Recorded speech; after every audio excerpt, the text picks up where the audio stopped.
In the headlines, NLC gives 7-day notice of nationwide strike over fuel price hike. Gombe commercial motorcycle rider struggles to feed family. President Tinubu condemns unpleasant development in Niger, says ECOWAS will not waver in defense of democracy. And on the foreign scene, Russian cybersecurity chief jailed for 14 years for treason. Hello and welcome to Trust News Update. I'm Darshan Hussaina Usman.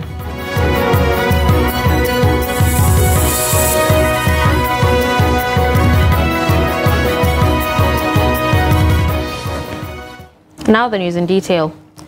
The Nigeria Labour Congress has given a 7-day notice of nationwide strike starting August 2nd over fuel price increase. Though the federal government had obtained an interim order from the National Industrial Court restraining the Congress from going on strike, reports say the union leaders are bent on going ahead with the strike. In June, the Tinubu-led administration sued NLC to avert a statewide strike following the initial removal of fuel subsidy. The NLC's National Treasurer, Hakim Ambali, said they only issued the federal government a 7-day deadline to conclude all negotiations with labor or risk industrial action by the Central Working Committee. Earlier this week, an NLC spokesman said the Congress would convene on Tuesday to discuss next steps. Failure to reach the deadline would result in a nationwide strike. The NLC National President, Joe Ajero, has not released official statements on the planned strike. National Association of Resident Doctors on Wednesday began indefinite nationwide strike to demand immediate payment of 2023 Medical Residency Training Fund, among other demands. NARD President Dr. Emeka Orji said the action followed several ultimatums, appeals and engagements with government and demands of the association not met. Noel Sampson, however, reports that doctors attend to patients at the National Hospital despite commencement of the action. But the strike may likely affect patients on admission in the hospitals. But at the National Hospital Abuja, some doctors are attending to patients. Head of Department, Information Protocol Management of the hospital, Tayo Hastrop, says patients are attended to in the hospital, even though resident doctors have commenced indefinite strike. We have other sections of the hospital working. We have our nurses, our consultants, the senior doctors. They are also on ground. The point is that these are the younger ones that are supposed to support them, but they're not there. That means the rate of what they can do will also be reduced, but the laboratory is there. Our patients in the wards, they are also there in the wards. We are seeing them. Nurses are also attending to patients who they expect to nurse at in the wards. The house officers, we call some doctors house officers, they are for 1 year in any hospital, training for 1 year. All the house officers are on ground. They are not member of NAT, and so they are not on strike. They are also working to see their patients. So that means the doctors who are coppers, that means the doctors who are house officers, that they won't be on ground to support the consultants. Some patients who came to the hospital for treatment or consultation speak on the doctors' strike. We came in here, in fact, we were not even aware that there is strike. It was when we came around that one of the personnel told us that the doctors were not on ground, that there has been a strike. So when we came in, the hospital is scanty because the number of patients they register per day, I think they do take up to like 60. But looking at the issue on ground, the patients are scanty. And they are not even, I think we only have, there are 2 doctors on ground. And we've been here for an hour up to now. We have not been attended to. I hope they will attend to us. I came in this morning and I was attended to by the nurses and the doctors. I'm waiting for my test. They were able to attend to me smoothly. The only thing on the lips of these patients is passionate appeal for the government at the National Association of Resident Doctors to come to the negotiation table and resolve their differences. Noel Samson, Trust TV News, Abuja.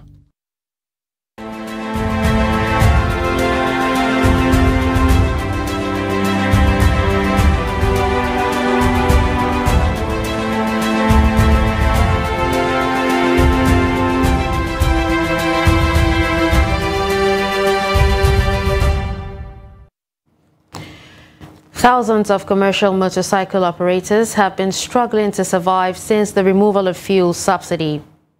Many have been forced to park their motorcycles for inability to remit proceeds to their owners. Trust TV's Ibrahim Ismail meets a commercial rider in Gombe who was kicked out of the business when he failed to remit funds to the bike owner due to the soaring fuel prices. Life has been very difficult for Sahalu Saad since his boss took back his motorcycle due to failure to remit proceeds on time. The husband of two, who is now idle, struggles to feed his family. I failed to remit revenue to the bike owner on Tuesday as stipulated. I remitted 7,000 naira on Wednesday, but he asked me to give him the keys. Sahalu's two wives and children live in two different apartments, and since the motorcycle he works with was collected, getting 3 square meals has been nearly impossible. We have missed dinner for several days. We managed to cook when our husband brought food items in the evening. Today we couldn't pay for the charcoal which we used to cook.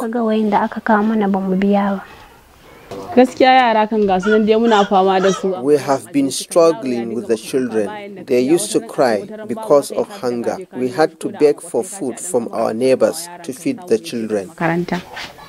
A liter of petrol cost 630 naira in Gombe State. Many Okada and Keke operators like Sahalu, who cannot afford the exorbitant prices, are now looking for solutions after they were rendered jobless. Reversing the fuel subsidy removal is the best solution. I didn't see any benefit of removing the fuel subsidy. They promised to help people, but we couldn't see anything. According to the Amalgamated Commercial Tricycle and Motorcycle Owners, there are 40 million members who depend on the business to survive, but soaring fuel prices have paralyzed their activities. Ibrahim Ismail, Trust TV News, Gombe.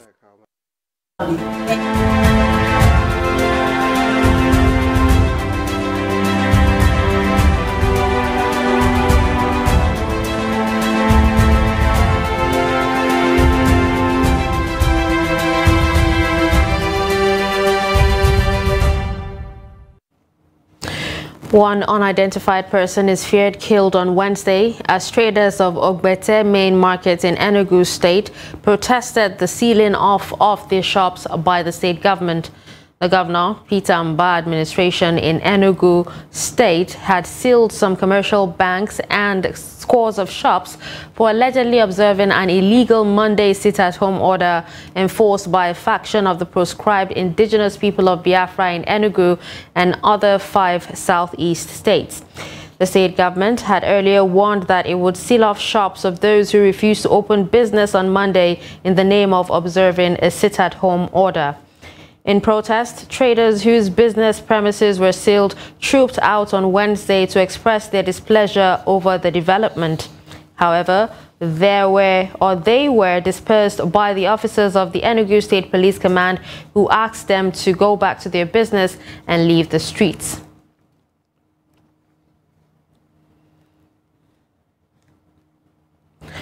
Kaduna State Governor Uba Sani has signed an executive order on financial inclusion in Kaduna State. This is pursuant to the state government's efforts to address the exclusion of about 2.1 million poor, undeserved and vulnerable citizens in rural areas from financial services in Kaduna State and to ensure they benefit from the state and federal government's social intervention programs. The report. According to Ubasani, the Financial Inclusion and Literacy Committee is constituted to fashion out strategies and modalities to ensure the inclusion of the poor, underserved, and vulnerable in Kaduna State, as well as equip them with financial skills to enable them make sound financial and investment decisions. In the last 5 years, precisely, billions of naira was transferred to the vulnerable within our own country by the previous government. But I want to make it clear to all of you here that a lot of people that are supposed to benefit from that transfer did not get it. And for me, that is why at this critical time, I believe a lot of vulnerable and poor within our own society are still facing serious poverty in our own society, particularly in northern part of Nigeria. And I hope and believe by the grace of God, this will be the only way for our underserved, vulnerable and poor to be involved in the affairs of government and also to benefit from government support in the near future. The move, which also aims to cushion the effect of subsidy removal, will include about 1 million poor, underserved, unbanked, and vulnerable citizens in the financial services sector in the next 1 year. We have farmers, and we have decided to also try to subsidize fertilizer. We are also working to ensure that we distribute food items to the poor. We are also looking at the issue of transportation. So, Kaduna State Government, these are some of the steps we have already planned and we have started implementing them. The state government says it will work with banks and other financial service providers to open bank accounts for unbanked citizens and embark on aggressive sensitization programs to ensure mass participation of citizens in the exercise. Bello Musa, Trust TV News, Kaduna. The House of Representatives has turned down a motion urging the federal government to take necessary steps to stabilize the naira. The decision came in response to a motion raised by Benny Law concerning the government's unification policy. Law noted that the importation of vehicles and other commodities has significantly decreased since the floating of the naira with the single exchange rate. She expressed concerns about the impact of the unified exchange rate on Nigerian students studying abroad, adding that with the devaluation of the naira, such students have faced a drastic increase in tuition fees, with some experiencing an increment of over 60%.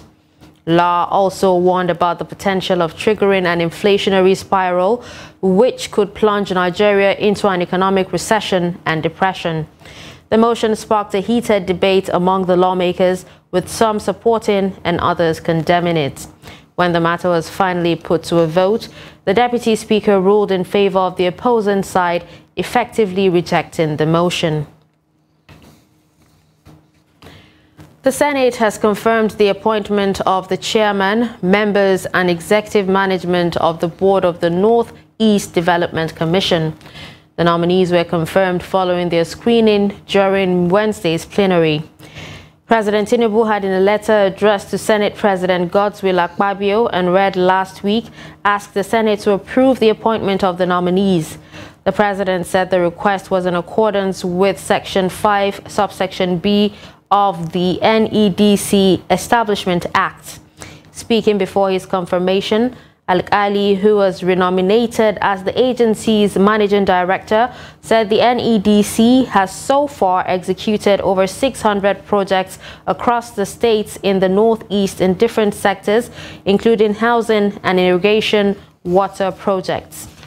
He, however, lamented that the 2 billion naira appropriated to the agency annually was grossly inadequate and appealed for an upward review. The Senate President, Godswill Akpabio, urged the agency to engage stakeholders in the zone, the Northeast state governors, and the Senate committee to avoid project duplication. You're watching Trust News Update. Coming up after the break, we take a look at challenges of research outputs in the academia. Do stay with us. Let's take you on a ride through a series of colors, events, concerts, and lots more. Are you planning an event? EventScope has you covered. Make Trust TV your #1 choice to cover your event. Call 080-3591-0553. EventScope, making your event classic. Follow us on all of our social media platforms at Trust TV News for latest updates on EventScope.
This is Trust TV, documenting the Nigerian story.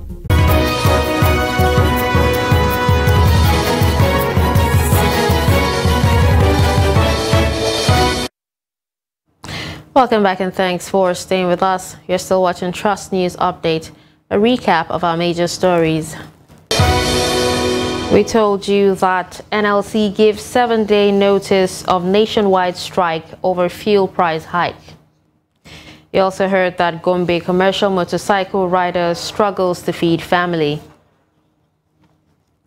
Moving to education, the federal government says reports across some news media outlets that the federal government has increased tuition fees in federal universities in the country is not correct.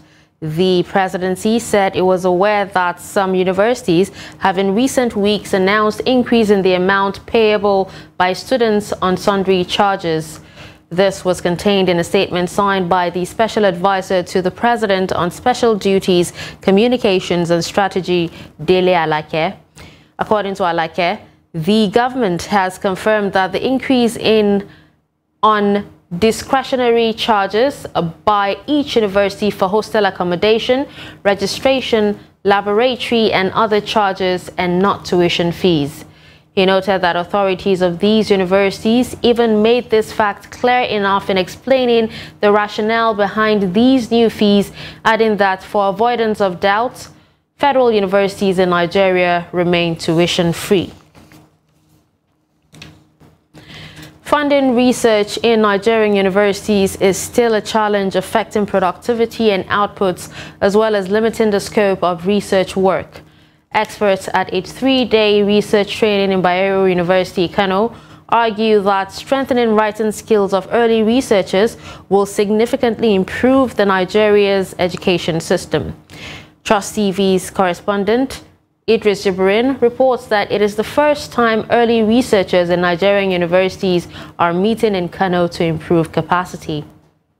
These are doctorate degree holders of different fields of studies from various universities and research centers across the country. They are believed to have obtained all the necessary knowledge and perfected all theoretical aspects of conducting research on their areas of expertise. But their writing skills to access funds is highly questionable. The purpose of this workshop is to develop the capacity of junior academics, particularly the so-called early career researchers in Nigerian universities. Early career researchers are researchers who are considered to be in the first 5 years of their research career. Worried over the increasing threat of productivity and output of the nation's educational institutions occasioned by the research challenges, Bayero University, Kano, through its Directorate of Research, Innovation and Partnership, is aiming to ensure that researchers will henceforth be able to access both foreign and domestic research grants. Every single society has issues and challenges. The only way to find answers to these issues and challenges is through research. So this just shows how important it is for us to be able to conduct research. And one of the ways to get funding for research is to be able to access grants. By this exercise, researchers in Nigerian universities are expected to strengthen their writing skills, be able to develop a research proposal for possible funding, and come up with various research programs to further enhance the nation's educational system. So what we actually expect from this workshop is to be able to get research grants and then to be able to move our centers and institutes forward. My expectation is that at the end of the workshop I should be well equipped with how to go about writing a research proposal and then subsequently win a grant. Within the next 3 days, these early researchers will be trained on issues relating to research problem and objectives analysis, research project rescheduling and budget justification, as well as preparing early researchers for leadership roles across the nation's universities and other educational institutions. Idris Jubrin, Trust TV News, Kano.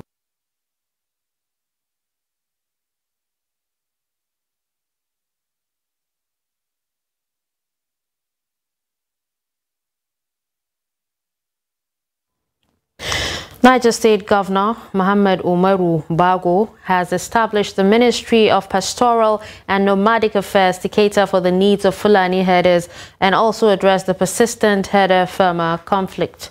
The governor, while justifying the action, said the ministry will work to secure forests and ungoverned spaces to enable people go back to farming.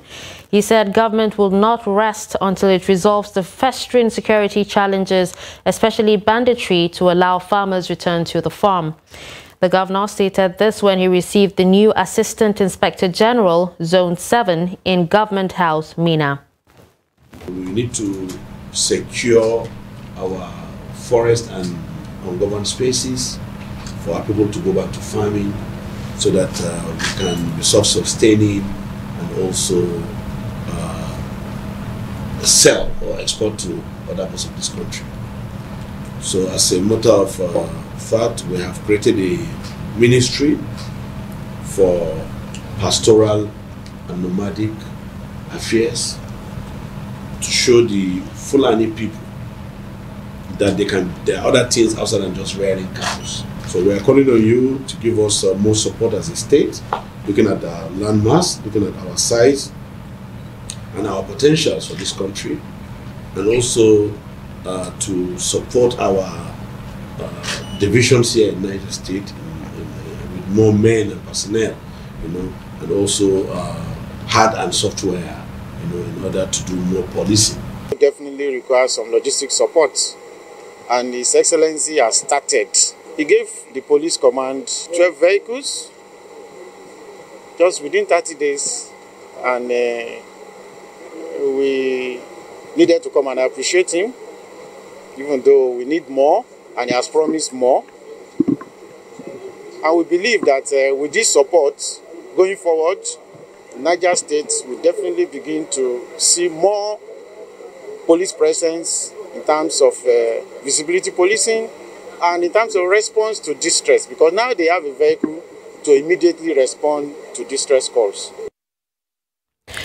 President Bola Tinubu has expressed concern over what he called unpleasant developments around the Niger Republic's highest political leadership. Tinubu, who is chairman of Economic Community of West African States, ECOWAS, however, sends clear warnings to all players in the country that the leadership of the region body and all lovers of democracy around the world will not tolerate any situation that incapacitates the democratically elected government. In a statement he personally signed, President Tinubu said the ECOWAS leadership will not accept any action that impedes the smooth functioning of legitimate authority in Niger or any part of West Africa. The president says the organization is closely monitoring the situation and developments in Niger and will do everything within its powers to ensure democracy is firmly planted, nurtured, well-rooted, and thrives in the region. Tinubu said he is in close consultation with other leaders in the region to protect hard-earned democracy in line with the universally acceptable principle of constitutionalism. As the chairperson of ECOWAS Authority of Heads of State, President Tinubu said that Nigeria stands firmly with the elected government in Niger, and leaders in the region shall not waver to defend and preserve constitutional order. On the foreign scene, a Russian court has sentenced the top cybersecurity executive to prison for 14 years for allegedly passing classified information to foreign spies. Following a closed-door trial, the judge, Alexander Rybak, said on Wednesday that the court found Ilya Sakov guilty under Article 275 of Russia's Criminal Code and sentenced him to 14 years in prison, with the sentence to be served in a strict regime penal colony. Last week, prosecutors requested that Sakov be sentenced to 18 years in jail. Few details have been made public since treason charges or treason cases in Russia are typically classified. Sakov, who denied wrongdoing, helped found Group IB in 2003, once one of Russia's most prominent cybersecurity firms. And finally, in sports, Jennifer Hermoso and Alba Redondo both scored twice as Spain qualified for the last 16 in the Women's World Cup with a 5-0 win over Zambia on Wednesday. Alexia Putellas, who was handed a start by Spain coach Jorge Vilda, played a part in early goals by Teresa Abelera and Hermoso at Eden Park. Substitute Redondo then scored twice in the second half as Spain cruised to victory. Japan, who had beaten Costa Rica 2-0 earlier, and now locked on 6 points, each Spain. However, Spain's margin of victory means they now have a better goal difference and so just need a draw to finish in first place when the sides clash in Wellington. Zambia are already condemned to a first-round exit in their debut appearance at the World Cup after a second successive 5-0 hammering. And with that, we've come to the end of Trust News Update. Don't forget to follow us across all our social media platforms. I'm Darshan Hussaina Usman. Thanks for watching.